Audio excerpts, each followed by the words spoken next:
This is the Prestigious Initiative, and these are the points. I'm Chris Kent, and I'm joining Chris Bean. Hello, Mr. Bean. Hello, sir. Today, let's talk about our conversation with Clarissa Burt. So most of this conversation and the wide spread topic of this conversation was about self-esteem and kind of finding some confidence. We talked about many different ways that you can build self-esteem, many different ways that you can find your own confidence. And I think hearing her story was very powerful, very interesting because she has lived a very full, very rich, multifaceted kind of life. And to hear that she still struggles with the topic of self-esteem is uh, kind of encouraging just to the everyday quote unquote person, I think, because she's had so many things that helped her reassure her self-esteem, yet it's something that she has to continually do. I don't mean that in a bad way either. I think it's something that we all have to deal with and all kind of go through. And so again, to hear that she comes from a different walk of life and having gone through all these different experiences, she still has to reassure herself of that, I think is, again, kind of comforting. And we got into it with many different things and kind of how she's navigated that and where she's come from and what she's gone through. We talked about her book a lot. But again, I think it's something that we can all can relate to is that topic of self-esteem and confidence. And it was great to hear some tips she had and kind of how to find that and to nurture that, I think. Yeah, I would agree. Like you said, that she has multifaceted life, lots of different areas of interest across the time for her. And like you said, it's interesting that we often put those people that are excelling in all these different things on a higher pedestal than what we are. They're just humans. They're humans. They have the same ins and outs, same problems that we have. Sometimes more blown out of proportion because of the extra pressure or extra light that is on them. And so you're right. Yeah, you hit it. Yeah, something she said early on, and again, kind of a topic that kind of permeated the episode was overcoming kind of, I don't want to say past traumas necessarily, but overcoming what you're told. So where you're from and what people tell you about you or about your previous life or about their life and how it affects your life was really big. She said believing and being held down by what you're told and really having to sit down and think to yourself that is that yours? Is that your thing to bear? That burden to bear because someone it's just being told to you, and how that kind of ties into our lives. And we talked about how that story is so important. The story that we tell ourselves based off the things that other people tell us and how that really shapes our idea or our vision of ourselves. And that's really powerful. And I think that we could all benefit from kind of sitting down and working through these things that we're told and finding out if we really believe them or if it really is something that we need to carry with us through life. Right. And that concept of hearing the story and then applying that to yourself. I was first introduced to that from John Deloney through his book, Own Your Past, Change Your Future. And in there, he talked about, all these stories that somebody told you, your mom told you when you were 6 and they told you in grade school and, however, your friends, however, these stories all come to you. And it's like you put a brick in your book bag and you're carrying this book bag with you all the time. And all of these bricks accumulate over time. And they're stories that you believe in because somebody told you and you're like, oh, okay, that must be me. Oh, this is me. Or they told you, you're not good at this. Okay, great. I'm not good at this. Put another brick in the bag.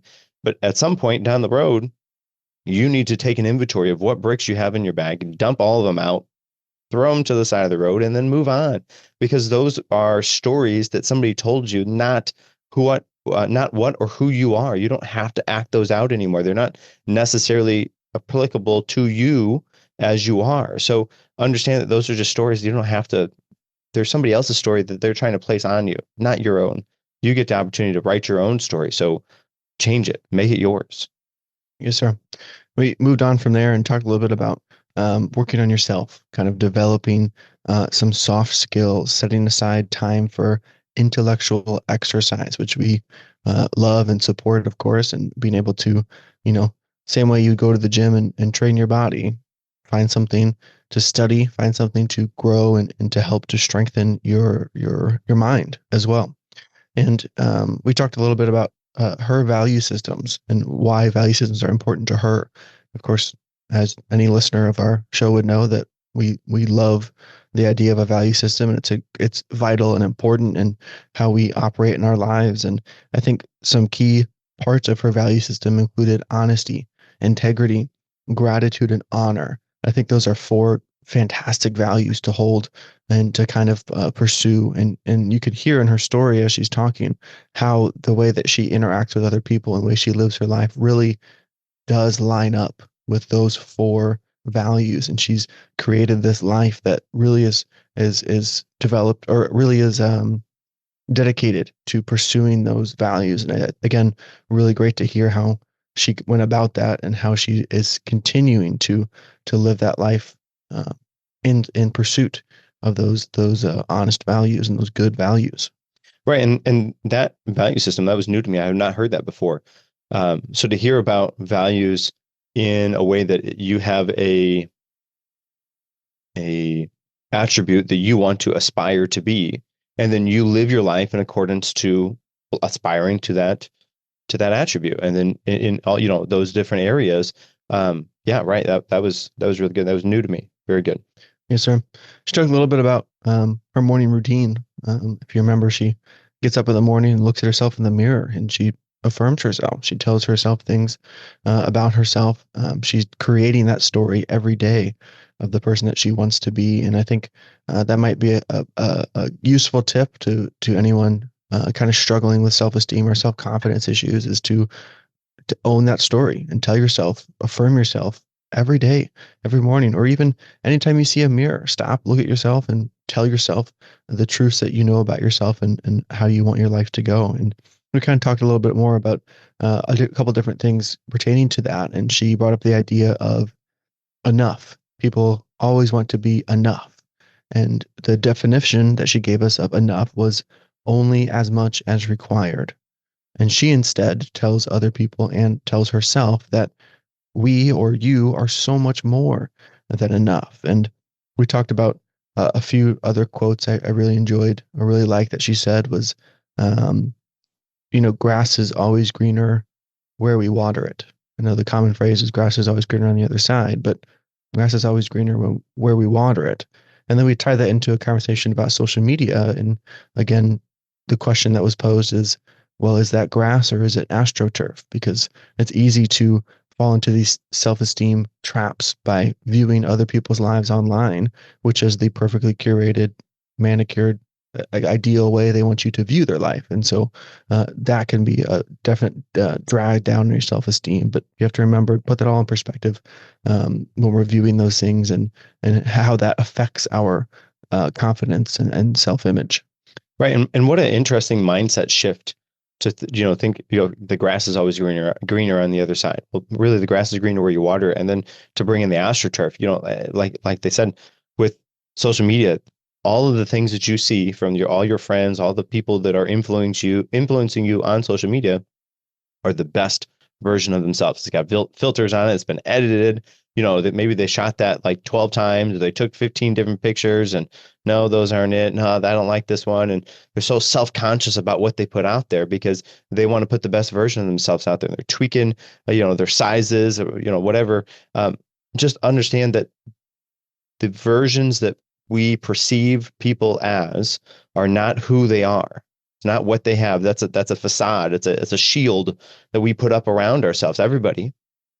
But understand there's an actual human behind that is going through the same issues, the same challenges, all the same stuff that you're very likely doing, maybe even worse than what you have. So just realize that there's more to people than what they're just showing you. Often that is a facade, a shield that they use to hide what's actually going on. Yes, sir. A couple other key points as we kind of wrap up here. Again, we dove into the idea of developing a value system, and she talked about the moral obligation and sacred duty of trying to be better. And I think again that's a great value to kind of hold yourself to. A couple other ideas she talked about: look good, feel good, be greater good in the world, taking pride in your appearance, engaging in self-care, becoming comfortable with honesty and integrity. We talked about the idea of releasing and rebuilding, which kind of tied into earlier with the story that you may have been told, and how you can let go of some things that you don't need or don't want and try to rebuild or kind of work backward from there. Talked about encouraging purpose in others and also drawing boundaries in your life of things that you will and will not do and deciding how those line up with your value systems. And she kind of left us with a word, and she said, loyalty is having my back behind my back, because a lot of what she does is built on that loyalty. And when you're dealing with the self-esteem and you're talking about self-confidence, you need to make a deal with yourself as you're working on this and growing through all this, and don't let yourself down. And beyond that, have someone else that you can be accountable to, and be loyal to what you say you're going to do, and be loyal to that person and saying that you're going to do certain things, and uphold that loyalty, even when they're not there, even when they're not around to check on you. And again, if they're not there, make the deal with yourself. Don't let yourself down. Be loyal to yourself through all of that when you're going through this kind of journey. Right. And, I think I learned quite a few different things from speaking with her, but the biggest takeaway I had was the mindset shift of self-esteem is how we treat ourselves. And if you want to improve and grow as a person, you have to rely less on what other people, the outside influences are, but what I want to perceive as. So that's why I think you're talking about where how you present yourself to the world. And that I think is key and goes in line with the stories that you're telling yourself, the stories that you believe from other people, whether you want to or not, and then how you present yourself to the world. But yeah, what an interesting conversation we had with her. Yeah. Yes, sir. Yeah. One quick thing before we finish up here. She mentioned offhandedly, she was on Italian Survivor. Mm-hmm. I didn't realize there was other.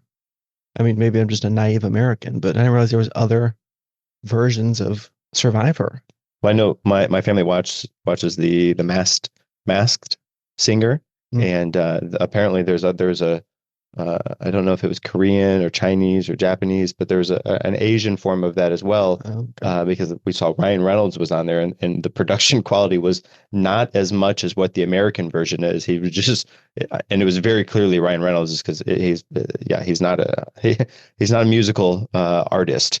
So anyways, that those two things connect to me. So probably, I mean, if we have it, maybe we stole it from somebody else, and we're doing the poor version, and everybody else has the better version.